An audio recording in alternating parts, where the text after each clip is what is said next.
Number 1. Firelight Gossip Brain. Picture this. It's 11 p.m.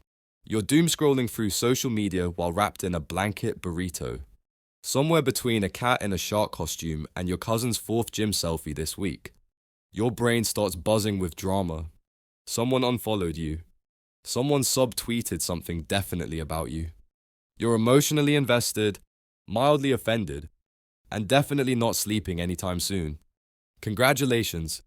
You've just activated your Firelight Gossip Brain. Back in the good old caveman days, you know. Before Wi-Fi and toothpaste, sitting around a fire at night was prime time for sharing the tea. Except the tea back then was usually about who didn't pull their weight hunting mammoths or who tried to steal someone else's berries. These weren't just juicy details. This gossip helped tribes build social bonds, enforce rules, and detect freeloaders. Basically, if you didn't pay attention to social drama, you were one suspiciously quiet night away from being left out in the cold with a saber-toothed tiger. Fast forward a few thousand years, and guess what? Your brain still thinks every passive-aggressive comment on Instagram is a tribal threat. That like your ex left on your old post, code red. Your neurons start doing interpretive dance routines trying to figure out the emotional subtext. Because to your inner caveman, drama isn't just drama, it's survival strategy. So the next time you're spiraling over someone leaving you on red, remember, your brain thinks you're sitting around a fire with a spear in your hand and an urgent need to decode whether Kyle from Tribe B is trying to steal your mate. Number 2.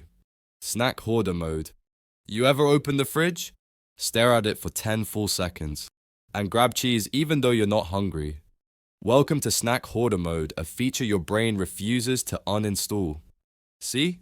Modern life has blessed you with 24-hour grocery stores and pizza delivery apps that answer prayers faster than most religions. But your brain is still living in 30s. Nino's on little bit. See? Where calories were rare. And the only Uber Eats was you, chasing a squirrel with a stick for 6 hours. So when your brain sees sugar, fat, or anything remotely edible, it's like, oh my god, stockpile this or we die. You might be thinking, but I literally just ate, and your brain's like, yeah, but what if winter starts in 20 minutes and lasts for 3 years? Thanks. Prehistoric logic. And here's the kicker. Your brain doesn't just crave food, it craves high reward, low effort food. That's why you'll eat stale chips while ignoring the actual meal you prepped like a responsible adult. Your ancient instincts don't care about quinoa and kale. They want dense, delicious calories you could carry into a cave. Also, have you noticed how stress makes you hungry? That's no accident. Back when stress meant tiger nearby, your body would pump out cortisol and say, we might need to run a marathon. Eat something now. In 2025, it's just your boss emailing you hi with no punctuation. Same response. Basically, your brain is still trying to fatten you up for a famine that's been cancelled for 10. 0 years. So yeah, enjoy that midnight cheese stick. Your cave ancestors would be proud. Number 3. Fear of the dark still a thing. You are an adult. You pay taxes. You've seen a documentary or two. And yet, walking through a dark hallway still activates something ancient and unhinged in your nervous system. Suddenly, every shadow is a lurking murderer and every creak is a ghost with unfinished business. Why? Because your brain thinks you're wandering through the predator-rich savannah at night with zero backup and maybe a sharpened stick. See? Darkness is the original anxiety drug. For early humans, visibility and survival. If you couldn't see it, it could kill you. Lions, snakes, other humans with worse tempers, nighttime was the grand buffet of death. So evolution baked in a system where darkness equals don't relax or you might die mid-snore. Modern life tried to cancel that system with light switches and security systems, but your amygdala didn't get the memo. It still floods your body with adrenaline when you hear a floorboard creak because just maybe, it's not the cat. Maybe it's a jaguar that broke into your apartment using the fire escape. So yeah, your logical brain knows there's nothing in the closet. But your cave brain, it's already rolled up your bedsheet like a weapon and is ready to throw hands with a demon. Number 4. The loudmouth reflex. You ever notice how people, especially in awkward silence or mild chaos, suddenly start talking way too much? Like, you drop your keys in an elevator and suddenly blurt out, huh, butterfingers. Must be Mercury in retrograde. That's not just social anxiety. That's your loudmouth reflex, a prehistoric survival feature that your ancestors used to avoid getting murdered. See? Back in tribal life, silence was suspicious. Talking meant you belonged. It said, hey, I'm not a threat. I know the inside jokes. I helped kill the antelope. Please don't bash my skull in with a rock. Silence. On the other hand, that meant outsider, loner, possible spy from the weird cave down the valley. So your brain evolved a trick. Make noise, any signal safety. Now, fast forward to today's office small talk. You're standing by the microwave, reheating something sad in Tupperware, and someone walks in. Your brain freaks out. Oh no. Silence. Say something. So out comes weather. Huh? Or Mondays. Am I right? Yeah. It's awkward, but it's strategic awkward. You're pinging the social radar. Basically saying, still a part of the tribe. Promise. Azo. Have you ever tried to not fill an awkward silence? It physically hurts, like your vocal cords start vibrating on their own. That's your cave brain jamming the social panic button. If you're not talking, the tribe might think you're a threat, or worse, boring. So next time you say something random just to fill the void, don't feel bad. You're not being weird, you're just subconsciously trying to avoid exile and death by wild boar. Number 5. Nature sounds for your sanity. Ever wonder why a 10-hour YouTube video of ocean waves has 87 million views? Or why people pay money to sit in rooms with fake bird noises and a babbling brook loop? That's your brain. Screaming. Please let me believe we're near a stream again. See? Humans didn't evolve in cities. We evolved in nature. Trees, rivers, birds, all those peaceful sounds told your brain everything's fine. No predators, no tribal disputes, no famine, just grass, breeze, and maybe a berry or two. Nowadays, most of us wake up to blaring alarms, traffic, and Slack notifications. Your brain is starving for a signal that everything's okay. Enter rainforest background noise at 2 a.m. There's real science here. Nature sounds trigger your parasympathetic nervous system, the rest and chill part of your body. Heart rate slows. Muscles unclench. You breathe like you don't live in a late-stage capitalist simulation. Compare that to, say, a leaf blower or someone microwaving fish at work, which immediately triggers your fight or flight because your brain categorizes it under unnatural, danger, probably witchcraft. So yeah, when you put on crackling campfire ambience while answering emails, it's not just cozy, it's your caveman brain whispering, ah yes, no saber-toothed threats today. We shall survive to hunt again. Number 6, the weird eye contact rules. Let's talk about eye contact, that weird, unspoken, almost magical social rulebook your brain follows without ever formally learning. Too little. You're suspicious. Too much. You're a serial killer. Just the right amount. Congratulations. You've achieved the mythical trustworthy human status. But here's the thing. Your brain isn't doing this by accident. It's running ancient scripts from a time when staring could literally save your life. In prehistoric times, locking eyes with someone was basically a vibe check for survival. Friendly eye contact. Cool. Maybe they'll share their mammoth meat. Intense stare with no blinking. Uh-oh! That guy might try to bash your head in and take your fur blanket. Your brain evolved to read all that without needing a single word. And it still does, even when you're just trying to order coffee. What's even weirder is how culturally specific this instinct is.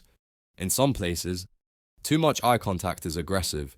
In others, not enough is shady. But your inner caveman is just trying to decode. Are you in my tribe? Are you safe?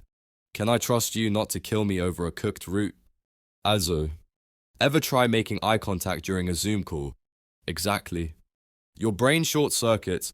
It knows you're looking but not really. It's like social uncanny valley. And that's because eye contact isn't just about vision, it's about proximity, presence, and prehistoric vibes.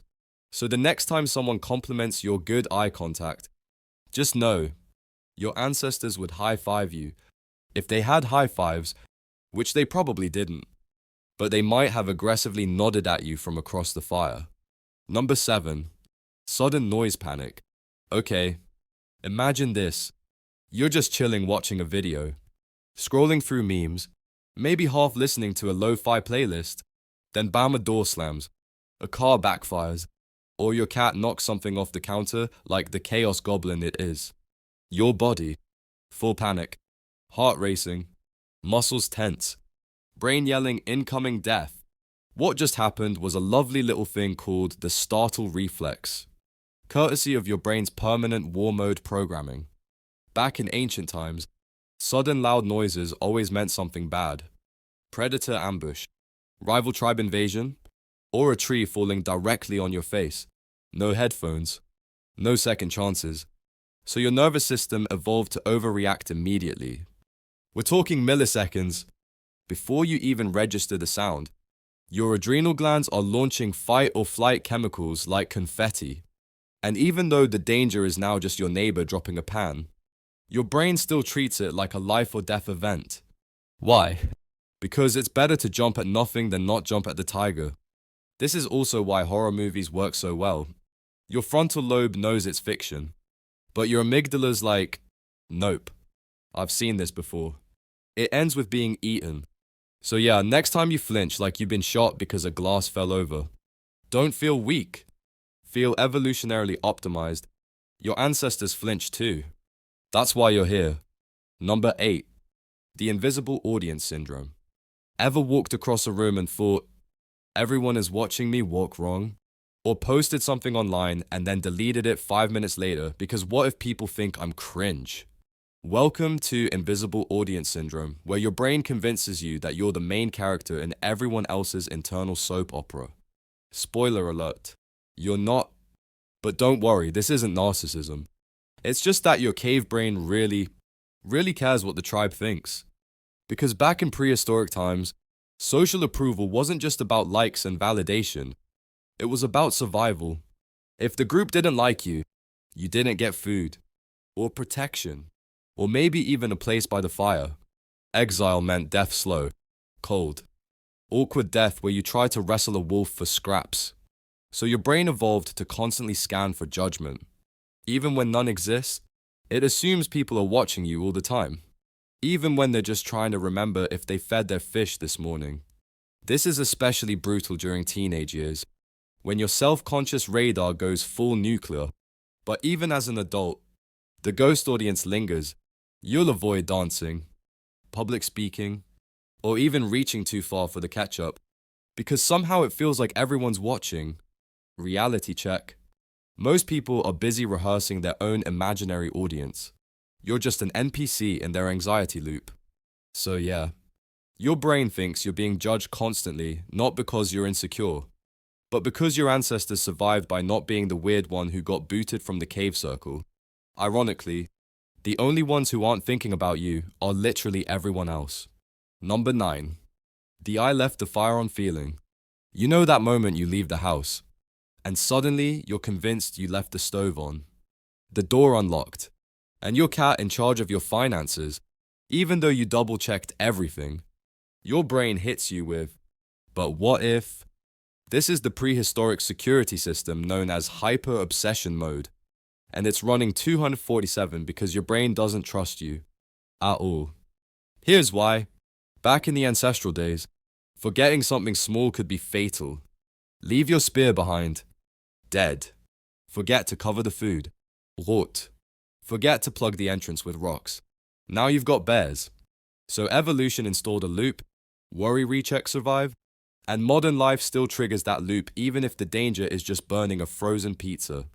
The weirdest part, the more important something is, the more your brain will doubt you actually did it. Locking your door becomes a high-stakes drama. Did you actually hear the click?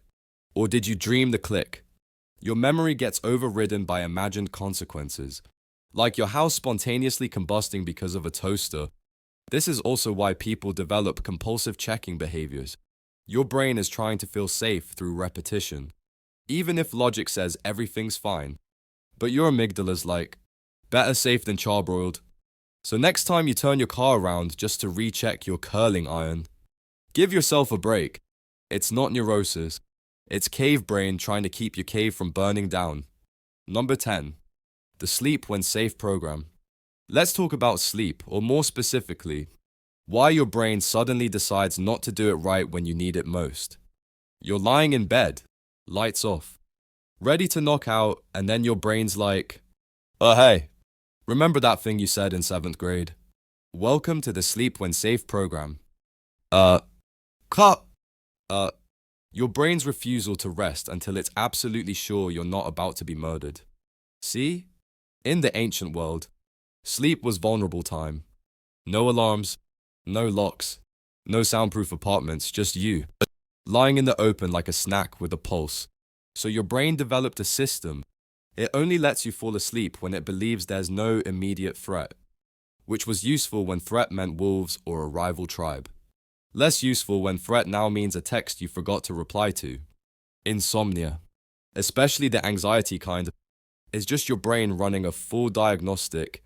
It's scanning for anything real or imagined that could remotely count as a danger. Loud neighbor. Check. Upcoming presentation. Definitely. The fact that your left sock feels slightly off. Kill switch activated. And don't forget, revenge bedtime procrastination, the totally real, totally irrational habit of staying up late even though you're exhausted. Why? Because your brain is rebelling against feeling powerless all day. You didn't control your time earlier. So now your caveman brain is like, this is my fire. We're staying up. Bottom line, your brain doesn't trust modern beds and bedtime routines.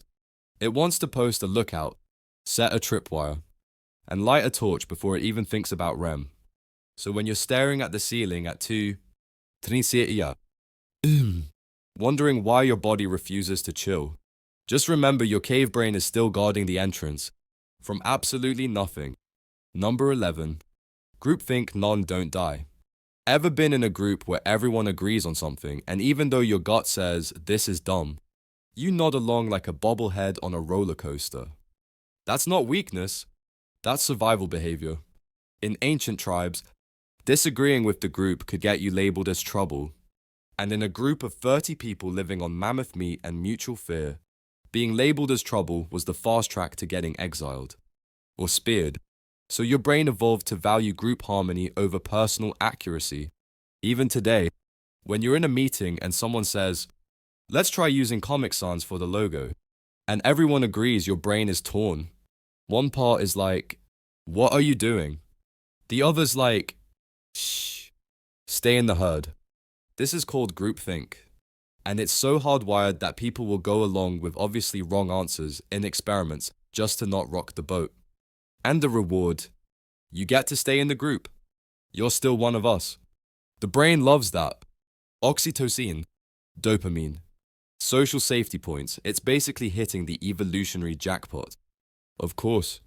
Now it also means we sometimes do really dumb stuff just because everyone else is doing it. But hey, your ancestors didn't survive by being right. They survived by not getting thrown out of the fire circle for being that guy. So yeah, next time you go along with a bad idea, just tell yourself, I am genetically optimized to avoid drama and survive group projects. Number 12. Panic when nothing's wrong.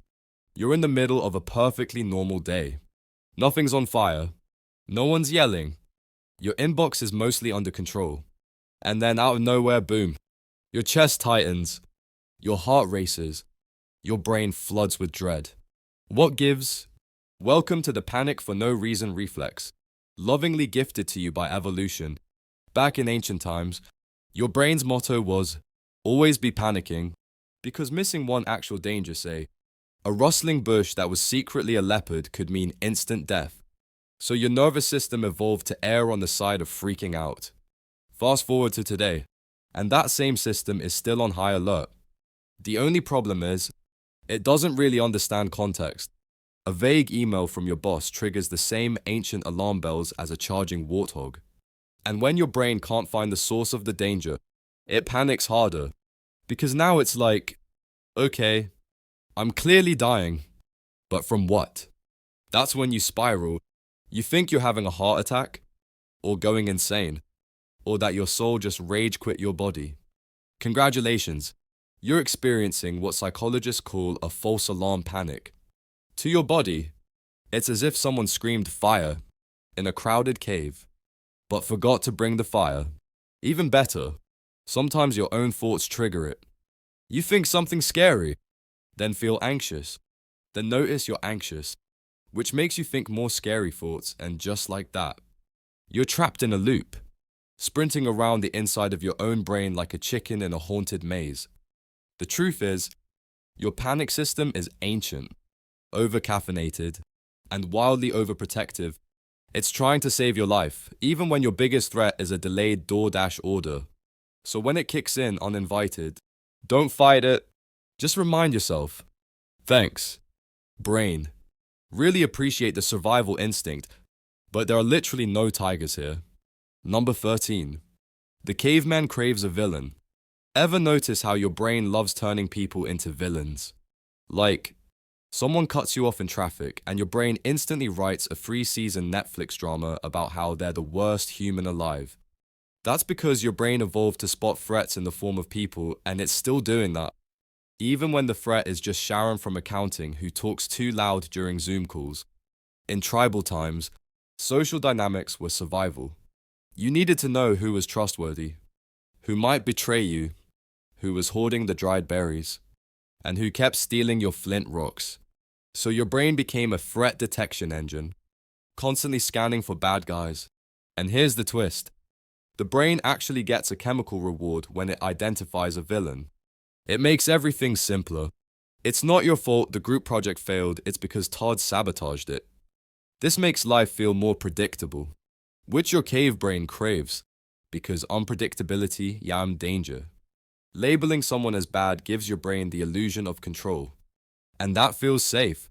Of course. Now we do this all the time in relationships, workplaces, even online.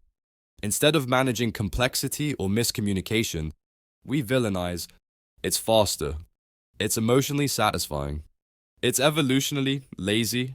So the next time your brain starts creating a whole dramatic backstory for someone who mildly annoyed you, pause and ask, am I angry or am I just a caveman who needs closure? Number 14. The brain that hates being bored. You're sitting in a waiting room. No phone. No book. Just a chair and your thoughts. Within 30 seconds, your brain is staging a mental riot. You start tapping your leg, replaying old arguments, and possibly hallucinating a fly just for stimulation. That's because your brain hates boredom. Like, aggressively hates it. Why? Because to your ancient ancestors, boredom wasn't just annoying, it was dangerous. See, being bored in the wild meant you weren't doing anything useful. No hunting, no foraging, no scanning for threats. And if you weren't doing those things, you were probably dead weight. And in a group of 20 hungry humans with limited mammoth meat, dead weight didn't last long. So the brain evolved to punish inactivity with discomfort. That restless, itchy feeling you get when there's nothing to do. That's your evolutionary guilt trip. It's your brain saying, move, hunt, build, find something, or at least pretend. Even worse, when deprived of stimulation, your brain starts making things up. Ever felt your phone vibrate when it didn't? That's called a phantom vibration. Basically, your brain creating fake stimuli just so it has something to respond to. And when boredom goes on too long, your brain takes a darker turn. It starts digging into existential dread, intrusive thoughts, and that random memory from 6th grade when you called your teacher mom. In short, your cave brain would rather make you spiral than let you sit in peaceful silence. This is also why people compulsively check their phones, even when nothing's happening. You're not addicted to the device, you're addicted to the avoidance of boredom. Your ancestors survived by doing stuff. Your brain still thinks that rule applies. So if you've ever said, I'm bored, and immediately pick to fight with your own thoughts. Just know you're not alone. You're just a very advanced version of a hunter-gatherer who forgot their spear and decided to overthink instead. Number 15. The body that hates sitting. Modern life demands a lot of sitting. At desks, in cars, on couche, and after a few hours, your back hurts, your legs go numb, and your brain feels like soup. That's because your body wasn't built for this. It was built to move, constantly walk, squat, sprint from predators, drag logs, chase things, not sit on an ergonomic chair adjusting fonts in a Google Doc. Your ancestors traveled 10 to 20 kilometers a day just looking for food, water, and a place to not die. The human body evolved for movement, and when you deprive it of that, it gets confused and kind of mad. That neck tension, that lower back spasm, that existential despair that sets in around hour 6 of Excel spreadsheets, that's your body silently screaming, why are we not climbing something right now? Even your circulation system assumes you'll be on the move. Blood pools in weird places when you sit too long. Muscles tighten. Joints stiffen. Basically, your body starts prepping for rigor mortis even though you're still alive and just trying to meet a deadline. And let's talk about posture.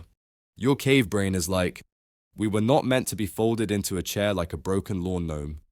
And yet, here we are. The irony, you sit to rest. But it slowly makes you more tired, more uncomfortable, and somehow more stressed. Because your nervous system is calibrated for action, not stagnation. So yeah, when your legs start twitching or you feel an urge to stretch like a house cat on espresso, that's not restlessness. That's millions of years of evolution yelling. Stand up, move, pretend to chase an antelope if you have to.